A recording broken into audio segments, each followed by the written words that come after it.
જય મંગલમાં રામ રામને સીતારામ જવાનો નજારો જોઈને મારું મિશન સંભાળી લીધું। હું પછી થઈ ગઈ તૈયાર। મેં આયુષને તૈયાર કરી દીધો ને મારો પલ્લું પકડીને કે મારે નથી જવું બાળ મંદિરે, ચાલ આજે તો જવાનું છે। મેં મારા ચંપલ પહેરી લીધા અને તેના હાથમાં ચંપલ લઈને પરાણે પહેરાવ્યા ને હવે આયુષને મૂકવા જાઉં છું।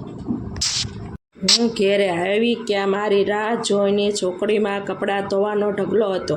બહુ તડકો છે, મારે કપડાં ચોકડીમાં ધોવા નથી। બાહોબલી બનીને વોશિંગ મશીન લાવી કપડાં ધોવા નાખી દીધા ને ઝડપી કપડાં ધોવાઈ ગયા અને કપડાં દોરી ઉપર સૂકવી દીધા। ક્યાં આયુષ આવી ગયો। બપોરનું મિશન સંભાળી અમે ત્રણેય જમવા બેસી ગયા। સુરતી લાપસી, દૂધીનું શાક, પાપડ, રોટલા અને ઋત્વીને તો ભીંડાનું શાક ખાવું હતું, તેને ભીંડાનું શાક ખાધું અને અમે ત્રણેય હું સૂઈને જાગી ક્યાં ઋત્વી ખાખટી ખાતી હતી। મેં માગી પણ મને આપી નહીં।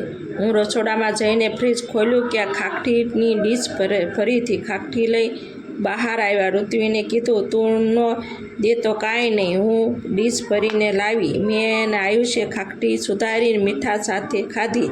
ખાટી મીઠીને મજા આવી ગઈ। તમને આ વિડીયો ગમ્યો હોય તો લાઈક કરો, શેર કરો અને સબસ્ક્રાઈબ કરો।